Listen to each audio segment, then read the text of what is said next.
শ্ৰীমন্ত শংকৰ হৰিভকতৰ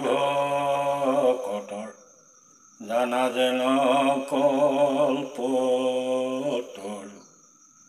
তাহান্ত বিনাই নাই নাই নাই আমাৰ পৰম গুৰু ৰাম আমাৰ পৰম গুৰু শংকৰ মাধৱ অভেদ ঈশ্বৰ গুৰু নাই দুইত পৰ দুহান নামক কীৰ্তন কৰিয়া কীৰ্ত নৰ ৰাম কীৰ্ত নৰ পৰম কৃপালু শ্ৰীমন্ত শংকৰদেৱ গুৰুজনাই তেৰাৰ ভক্তি ৰাজ্য পৰিচালনাৰ জীৱন কালত কেইটামান কাম অসহায়ভাৱে থাকিব।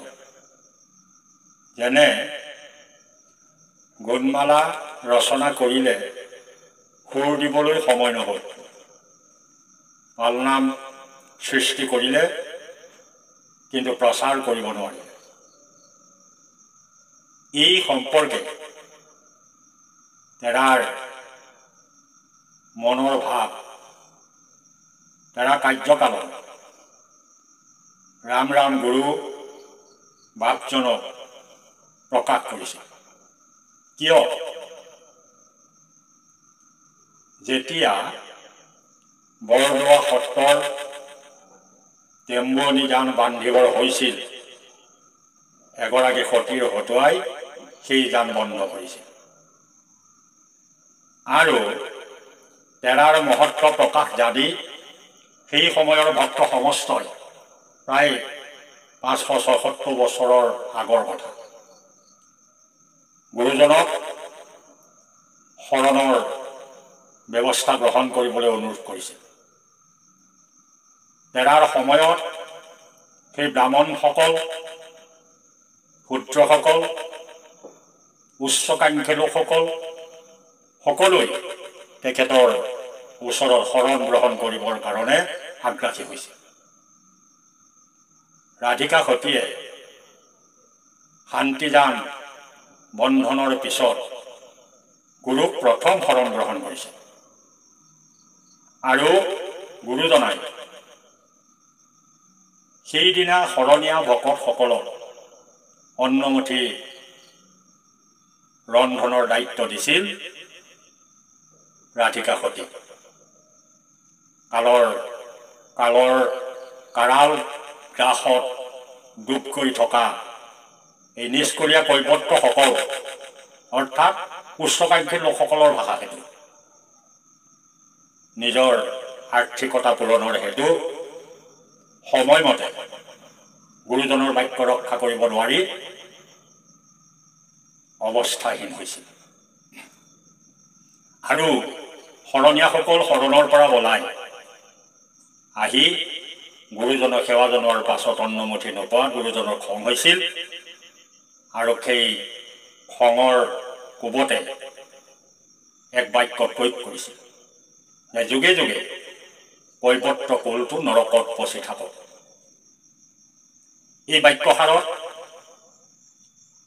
ৰাম ৰাম গুৰু অতিষ্ঠ হৈ গুৰুজনাক অনুৰোধ কৰিছিল যে গুৰু আতা শংকৰ, আপুনি এগৰাকী সতীয়ে কিবা ভুল কৰিছিল, সতীগৰাকী শাস্তি প্ৰদান কৰাটো উচিত আছে, কিন্তু সমগ্ৰ কৈৱৰ্ত কুলটো আপুনি অভিশাপ দিয়াৰ অধিকাৰত মই দুখিত।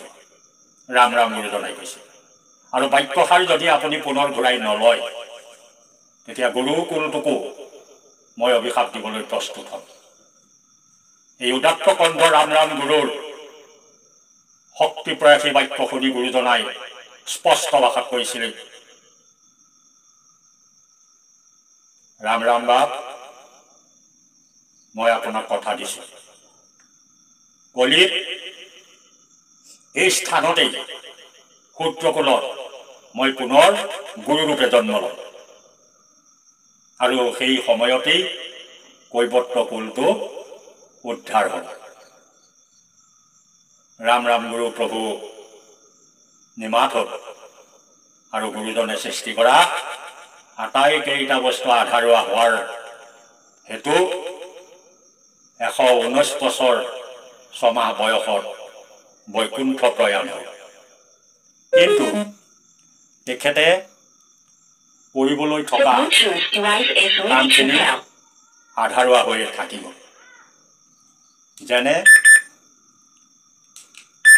পাল নামৰ সৃষ্টি কৰিলে কিন্তু প্ৰচাৰ নহ'ল, গোদমালা লিখিলে সুৰ নহ'ল, সতীৰাধিকাক সৃষ্টি কৰিলে ব্যৱহাৰ নহ'ল। ই আধাৰুৱা কামখিনিকে পূৰাবৰ কাৰণে 1929 চনত 23 ডিচেম্বৰত মৰিগাঁও জিলা জালুগুটি গাঁৱত পিতৃ প্ৰয়াত কালিৰাম দাস আৰু মাতৃ খোপাদৈ গৰ্ভত জন্ম হয় আচাৰ্য ইলাৰাম বাগদী। ইয়াৰ উদ্দেশ্য হৈছে সেই সময়ত শ্ৰীমন্ত শংকৰ গুৰুজনাক ৰজা নৰ নাৰায়ণে ব্ৰাহ্মণ্যবাদৰ ব্ৰাহ্মণসকলৰ কঠোৰ সকিয়নি শুনি নানা শাস্তি প্ৰদান কৰিছিল গুৰু শংকৰদেৱ। আৰু গুৰুজন অতিষ্ঠ হৈ নৰনাৰায়ণ ৰাজাক কৈছিল, হেৰা নৰনাৰায়ণ, তুমি আজি এজন শংকৰক অহোপুৰুষাৰ্থ শাস্তি প্ৰদান কৰিছা। কলিত সহস্ৰ শংকৰৰ সৃষ্টি হ'ব, তেতিয়া কিন্তু তুমি নিস্তাৰ নাপাবা। আৰু সেই উদ্দেশ্যেই ইলাৰাম দাস বা ঈশ্বৰৰ পুনৰ্গমন হোৱাটো অতি গুৰুত্বপূৰ্ণ বিষয়। অন্যহাতে গুৰুজনে শ্ৰীমদ ভাগৱত 12 স্কন্ধৰ 3য় অধ্যায়ৰ 5 নম্বৰ শ্লোকটি মহাপুৰুষ গুৰু শংকৰদেৱে নিজ ভাষা অনুবাদেৰে লিখিছে। ব্ৰাহ্মণ ক্ষত্ৰিয় বৈশ্য এইটো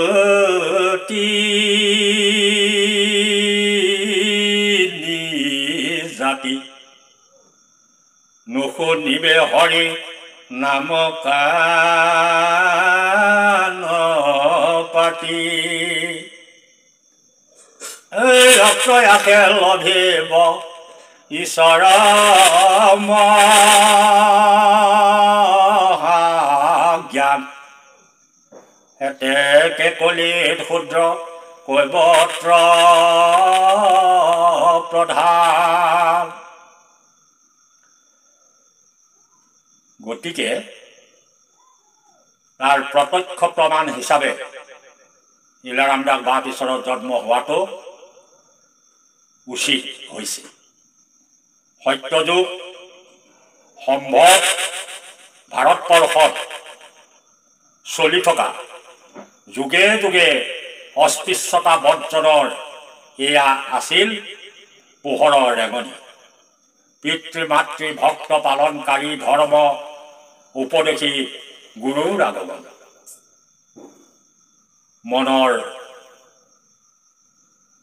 উগুল থুগুল ভাৱৰ স্থিৰতা আনিবলৈ প্ৰয়োজন সত্য আৰু দৃঢ় বিশ্বাস। বাপ ঈশ্বৰ ক'ত আৰু তেৰাই অহাৰ মুখ্য উদ্দেশ্য কি? ভাগৱতৰ 5ম স্কন্ধৰ 88 পৃষ্ঠাত উল্লেখ আছে, হিলামিত ৰস্যকে হিৰণ্যময় গল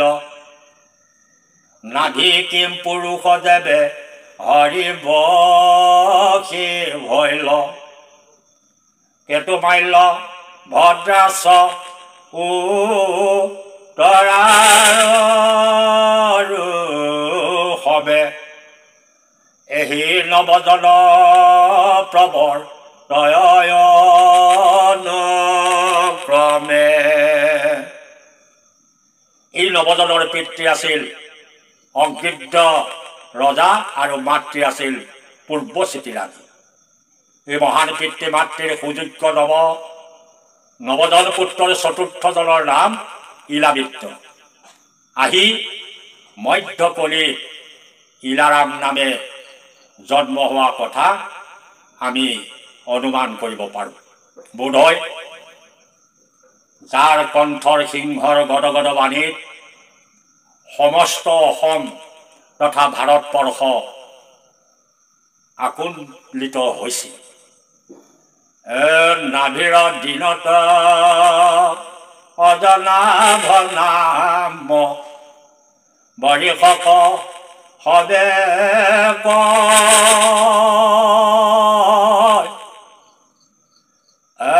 ভৰতে পহিলন্ত ভাৰত বৰিষে ভৈলেক ৰাজ নিশ্চয়। ভৰতক বাজে আৰু নৱজন ভৈলেক ৰাজ নিশ্চয়। ব্ৰহ্মা ভৰ্ত ইলা ভৰ্ত কুলা ভৰ্ত কিকটকে নলয়। ইন্দ্ৰস্পতি ভদ্ৰ সেন দৰ্ব মনে ভৈলয়েহি নৱ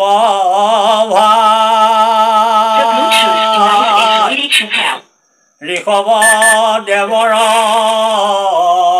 পুত্ৰ মনোহৰ উপাসকো নাই ঠাই। কলিযুগৰ টকাৰ পিছত পাক খাই থকা লোকৰ মাজত হঠাৎ উপদেশী গুৰুজনক পাই কলিৰ মলিন জীৱই উশাহ পাওক বা নাপাওক, কিন্তু এক শ্ৰেণী ভক্ত পিপাসু নাম পিপাসু লোকক দীঘল উশাহ আহিল। পূৰ্বকালত যেনেকৈ লোকসকলে সৎসংগত ভক্তি লাভ কৰিছিল, সৌনকাদি মুনিয়ে শুকৰ লগত শুকৰ সৎসং ব্যাস, ব্যাসৰ সৎসং নাৰদ, নাৰদৰ সৎসং চাৰিসিদ্ধ, চাৰিসিদ্ধৰ সৎসং শ্ৰীনাৰায়ণ, মৈত্ৰেয়ৰ সৎসং অনন্ত, পৰাশৰ সৎসং নন্দ, যশোদাৰ সৎসং শ্ৰীকৃষ্ণ, কুজিৰ সৎসং চন্দন আদি হোৱাৰ দৰে এই যুগে যুগে পতিত জীৱসমূহৰ সৎসংগ হৈ পৰিছিল অসমৰ কৈবৰ্তসকলৰ ভাস্কৰ জ্যোতি ইলাৰাম দাসবাদ। তেখেতক দেখাৰ পৰা অনুকৰণ কৰি থকাৰ সুযোগ মিলিল, যাৰ উপাস্যক মোৰ জীৱনত স্থিৰ কৰিব পৰা নহ'ল। সেইজনেই কলিৰ ভক্তসকলে লগ পোৱা ইলাৰাম দাস। সেইজনেই আছিল তেৰা সমস্তৰে জীৱনত অসমৰ সকলো জাতি অজাতিৰ মনত মুগ্ধ কৰি মুক্তি লাভৰ পথ দিয়াৰ নিবাৰণ কৰা, মনত আবেগবিলাকৰ মাজত আলোকপাতেৰে ভক্তি ৰাজ্যত বুৰ মাৰি স্নান কৰিবলৈ শিক্ষাদান দিয়া সেই ধৰ্মগুৰু, যাক আমি বিচাৰি পাইছিলোঁ সূৰ্য পুৰাণৰ পঞ্চম স্কন্ধৰ পৃষ্ঠা 307 উল্লেখিত। যেনে ৰাম ভক্তিকে খোজে সৰ্বক্ষণে মুকতিকো কৰি বৈশ্য জানি অধিক মনে কৰে সদা নামৰ কীৰ্তন। ইতি শব্দ বাপ ইলাৰামৰ শৰীৰত বাপৰ কৰ্ম জীৱনত তেখেতৰ দিনপঞ্জী ইয়াৰ ব্যতিক্ৰম হোৱা দেখা নগ'ল, বৰং পদত প্ৰকাশ কৰাতকৈ একো চৰাহে দেখা পাইছিল অসমৰ ভক্তি পিপাসু ভক্ত সমস্তই। তেখেতৰ জীৱনত ধৰ্ম আৰু কীৰ্তি ত্যাগ কৰা নাছিল। তীব্ৰ চেষ্টাৰ দ্বাৰা নিৰন্তৰ আত্মানাত্মক বিচাৰ কৰোঁতে কৰোঁতে অজ্ঞান দ্ৰৱীভূত হৈ জ্ঞানৰ বিকাশ ঘটি প্ৰকৃত স্বৰূপ অভিভূত হ'ল। ইলাৰাম সেই সময়ৰ পৰা ইলাবাপ নহয়। তেখেত পূৰ্বকালৰ ভাগৱতত উল্লেখিত ইলাবিত্ত ধৰ্মৰজা হ'ল। তেখেত আছিল ঈশ্বৰৰ সমান সুন্দৰ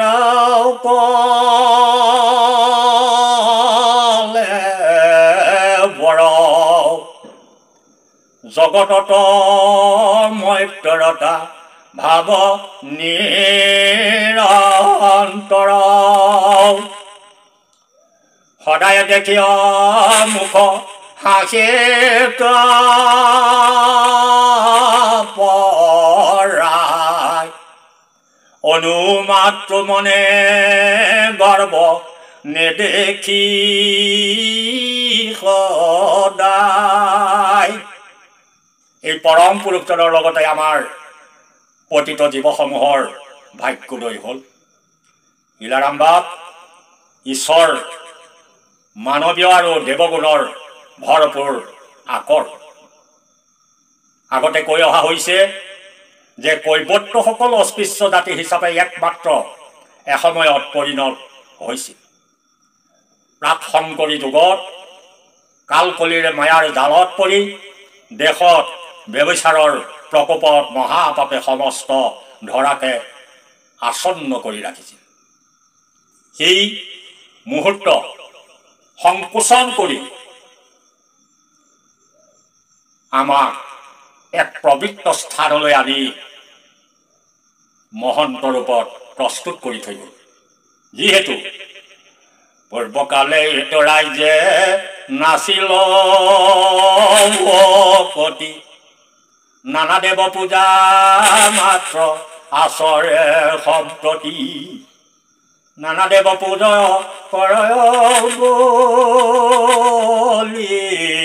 গান হংস চাগ মহিষ কাটে অসংখ্য প্ৰমাণ লোকতল বৈল কলি পাপসাগৰত কৃপাময় কৃষ্ণে চিন্তা কৰিব কুণ্ঠত এইটো লোকে সমস্তকে কৰিতে উদ্ধাৰ শংকৰ মাধৱ ৰূপে ভৈলা অৱতাৰ। জীৱশ্ৰেষ্ঠ মানৱ কলিৰ পাপত বন্দী হৈ নিজৰ সুখৰ বাবে ধন সম্প্ৰতিৰ আশাত হংস চাগ মহিষ মানুহ পৰ্যন্ত বলি দিয়াৰ ব্যৱস্থা গ্ৰহণ কৰিলে। পৰম পুৰুষৰ সন্ধান পাহৰি গ'ল। পৃথিৱীয়ে পাপৰ বোজা সহিব নোৱাৰা হ'ল। তেতিয়া ভগৱন্ত পুৰুষে স্বয়ং বৈকুণ্ঠৰ পৰা নামি আহি কলিৰ কায়স্থ ঘৰত শংকৰূপে অৱতাৰ গ্ৰহণ কৰে আৰু সেই সুযোগ লৈ সেই সময়ৰ মধ্যবিত্ত লোকসকলে গুৰুজনক বিভিন্ন তিৰস্কাৰ কৰি বিভিন্ন শাস্তি প্ৰদান কৰি গুৰুজনক অনেক ধৰণৰ লঘু লাঞ্ছিত কৰিছে। সেই গুৰুজনৰ শেষৰ বাক্য ৰক্ষা কৰি মহাপুৰুষজন পুনৰ ইলাৰাম ৰূপে জন্ম লৈ আমাক পতিত স্থানৰ পৰা অপতিত কৰি মহন্ত শাৰীত স্থান দি থৈ গ'ল। কিন্তু তেৰাৰ দুখ অন্ত নপৰিল। দৰিদ্ৰ দুখ কোনে সামৰিব? গুৰুজন নোৱাৰ পিছত ক্ষুদ্ৰ লোকৰ দুখ পানীত হাঁহ নচৰা দৰে। শংকৰদেৱৰ আৱিষ্কাৰ সতীৰ আধিকাকো ক্ষুদ্ৰ কুলৰ হোৱা বাবে থান বৰ্ণনা গীতটিৰ পৰা উপতৃপ্তকে আঁতৰাই থলে সেই সময়ৰ মহানসকলে। এই দেশৰ দৰিদ্ৰ জনগণৰ দুখ দেখি বৈকুণ্ঠপতিৰ আসন লৰি অনন্ত কোটি ব্ৰহ্মাণ্ডৰ দৈৱকী নন্দন দেৱৰ চৰণত কান্দি কান্দি চকুৰ পানীৰে চৰণ তিয়াই সমাজ উদ্ধাৰৰ সপোন দেখিছিল সম্পূৰ্ণতা থকা ভকতসকলে। ইলাৰাম দাসৰ আগমন মুক্তাৰাম বাপ আৰু চাপৰ মুখৰ নন্দিৰা মাতাই পালনামৰ গুৰি ধৰিছিল। নামৰ শেষত তেখেতসকলে হৃদয়ৰ অমৰবাণী এনেদৰে কৰিছিল, সকলো পতিত জাতিৰ নামেই গতি। যুগে যুগে পতিতসকলে গোসাঁইত শৰণ লৈ ব্ৰাহ্মণৰ হাতৰ পজ্জল খায়ো নিস্তাৰ নাপালো। আত্মজ্ঞানৰ অভাৱত মানুহবোৰে স্বৰূপ হেৰুৱাই পেলালে। নিৰুপায় কৰি পালনাম হাৰকে আৰম্ভ কৰি সকলোকে নাম হাৰতে শৰণ লোৱা বুলি আহ্বান জনালে। নামে নিস্তাৰ নকৰিলে আনে কোনো উপায় নাই। এনেদৰে 12 বছৰ কাল একেৰাহে ভগৱন্তৰ চৰণত কান্দি কান্দি স্তুতি প্ৰাৰ্থনা জনোৱাৰ পাছত জন্ম হ'ল একশৰণ ভাগৱতী সমাজৰ প্ৰতিষ্ঠাতা আচাৰ্য পুণ্যশ্লোক ইলাৰাম দাস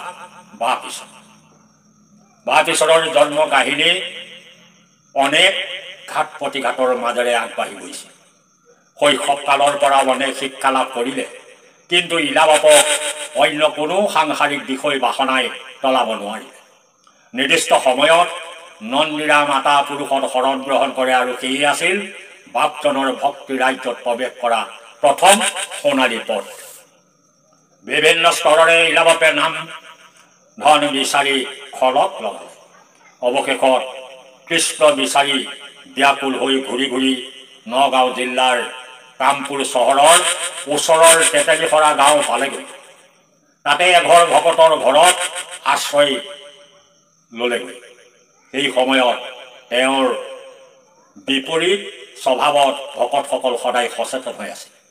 কৃষ্ণ বিৰহত ভকতজনৰ গৃহৰ মণিকূটৰ দুৱাৰ মুখতে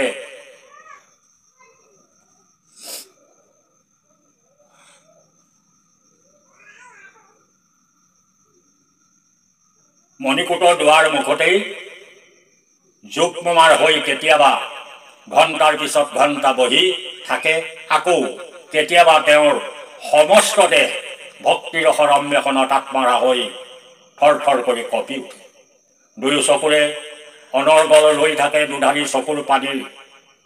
কাণত কৃষ্ণ নাম মহাধপনি কেতিয়াবা হৃদয়ৰ মাজৰ পৰা অহা, আকৌ কেতিয়াবা অনন্ত আকাশৰ পৰা প্ৰতিধ্বনিত হৈ ব্যাকুল হৈ পৰে।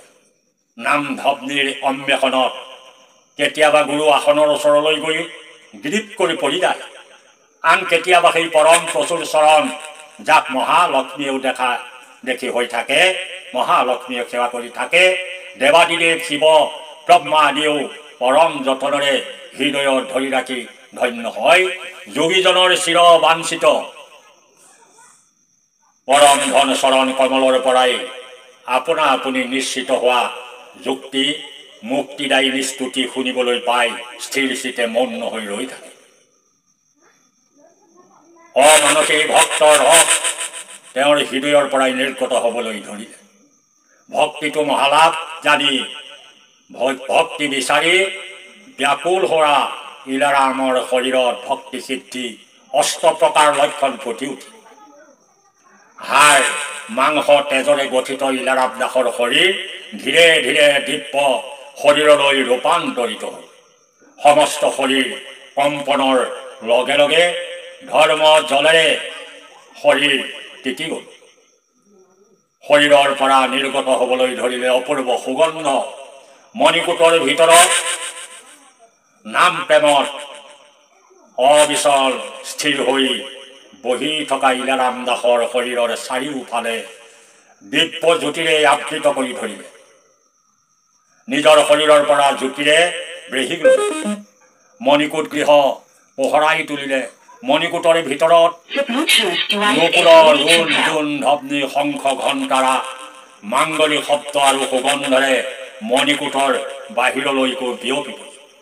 ধীৰে ধীৰে সমুখেদি দেখা দিলে শংখ চক্ৰ গদা পদ্ম সাৰংগ পানী আদি অস্ত্ৰেৰে সেৱা কৰি থকা অষ্টভুজীয়া পৰম পুৰুষ নাৰদে ভক্তিযুক্ত কোৱাৰ দৰে ইলাৰাম দাস তৃপ্ত হৈ পৰিল স্তব্ধ হল ঈশ্বৰৰ মূৰ্তিক দেখি তেতেলীখৰা গাঁও হুলস্থুল লাগি পৰিল দলে দলে আবাল বৃদ্ধ বনিতা ভক্তজনৰ গৃহত সমবেত হল ওচৰ পাজৰ গাঁৱৰ এই অলৌকিক ঘটনা যিয়ে শুনিলে সি চাবলৈ আহিল মণিকূটৰ দুৱাৰ তেতিয়া বন্ধ সমবেত ভকতসকলেও বাহিৰত সেই আনন্দ আত্মহাৰা হৈ নাম গাবলৈ ধৰিলে এয়া এখনকে বা এদিনৰ ঘটনা নাছিল একেৰাহে 7 দিন 7 ৰাতি ইলাৰাম দাসে সেই মণিকূটৰ ভিতৰত আত্মহাৰা হৈ নিৰ্বিকাৰ সমাধি বহি আৰু ভকতসকলেও বাহিৰত সেই কেইদিন নাম কীৰ্তনত মত্ত হৈ থাকি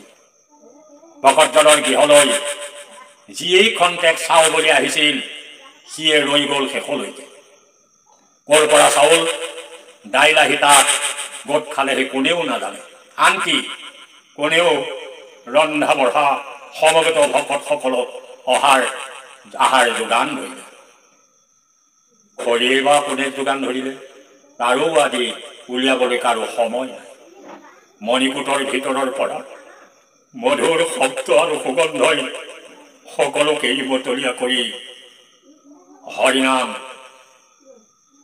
গোৱাইছে মাত্ৰ এনেদৰে এদিন দুদিন কৰি 7 দিন পাৰ হৈ গ'ল গাঁওখনৰ সকলো মানুহেই সকলো কাম এৰি থৈ নাম স্মৰণত নাম ভজনত আৰু নাম ধ্যানত মত্ত হৈ থাকিল এই দৃশ্য দেখা এই দৃশ্য উপভোগ কৰা আৰু নাম আনন্দত মত্ত হৈ সেই 7 দিন তাত কটোৱা তেতেলীখৰা গাঁৱত এতিয়াও এই লোক জড়িত বা পিছৰক গুৰু অঞ্জলি বুলি স্বীকাৰ কৰে সেয়ে পুহৰ 9 তাৰিখ আগন্তুক বুধবাৰৰ দিনা বা পিছৰৰ জন্ম জয়ন্তীৰ তিথি সৌভাগ্য দুৰ্ভাগ্য নাজানো তেখেতক 71 চনৰ পৰাই চৰণ সেৱা কৰা মানুহ অভাজনৰ ভাগ্যত মিলিছে সেয়ে সেই দিনটো আমি স্মৰণ কৰিবলৈ অপাৰক যদিও তেখেতৰ জীৱন চৰিত্ৰকে অকণমান পাঠ কৰি পৰমেশ্বৰৰ চৰণত অৰ্পণ কৰি তেখেতৰ কৰ্মৰাজিৰ ক্ষেত্ৰত গুৰুজনে শ্ৰীমন্ত শংকৰদেৱ গুৰুজনে দি থৈ যোৱা 4টা অলৌকিক কাম বা পিছৰ জীৱনত সমাধা কৰিছিল যেনে পালনাম সৃষ্টিৰ সুৰীয়া গুৰুজন ইলাৰাম বা পিছৰ গুণমালা গুৰুজনে লিখিছিল যদিও সুৰৰ সমলয় ঘটাইছিল ইলাৰাম দাস বা পিছৰ সতীৰাধিকাক সৃষ্টি কৰি পতিত জীৱসমূহক উদ্ধাৰৰ পথ প্ৰশস্ত কৰিছিল ইলাৰাম বা পিছৰ থান বৰ্ণনা গীতটিৰ পৰা পূব দিশটো কাটি 3টা দিশতেই উল্লেখ কৰি 400 বছৰ চলি যোৱাৰ পাছত পূব দিশটো থান বৰ্ণনাৰ গীতত সন্নিৱিষ্ট কৰিছিল ইলাৰাম দাস বা পিছৰ যি বৰদোৱা সত্ৰত কৈৱৰ্তৰ সৃষ্টিকৰ্তা ঘূৰিয়া গোবিন্দ বন্তি প্ৰদলক সেই সত্ৰত কৈৱৰ্ত লোকসকল সোমোৱাৰ নিৰ্দেশ কৰিছিল 500 বছৰে সেই দুৱাৰ সেই কাঠগড়া ভাঙি সকলো জীৱৰ কাৰণে মুক্তিপথ প্ৰশস্ত কৰি দুৱাৰ মুকলি কৰিছিল ইলাৰাম দাস বা পিছৰ নাচাবা নাখাবা নাযাবা যিটো ঘাটত কৈৱৰ্তসকলে পানী খাইছিল তাত উচ্চ শ্ৰেণীসকলে পানী খোৱা বন্ধ কৰিছিল তাৰ পৰা মুক্তি দিছিল এই পতিত জীৱসমূহক ইলাৰাম বা পিছৰ আৰু বহুতো গুণগৰিমা প্ৰকাশ কৰিবলৈ ইচ্ছা আছিল সময়ৰ প্ৰতি লক্ষ্য ৰাখি ইমানতেই তেৰাৰ চৰণ সেৱা কৰি দুআষাৰ আত্মভৰা বাক্য প্ৰদান কৰি আজিলৈ ক্ষমাৰ যোগ্যৰে ক্ষমা বিচাৰি সামৰণি কৰিছোঁ। শেষত গুৰু মহাত্ম প্ৰকাশৰ যিখন পুথি অভাদনে লিখিছিলোঁ তাৰে আৰম্ভৰ এটি পদেৰে সমাপ্ত কৰিছোঁ। গুৰুপদে বাৰম্বাৰ প্ৰতি মোৰ নমস্কাৰ, মোক নচাৰিবা গুৰুজন, মই পাপী দুষ্টমতি নাজানো ভকতি স্তুতি, পদচতে লৈলো শৰণ, পদচতে লৈলো শৰণ। কৃষ্ণ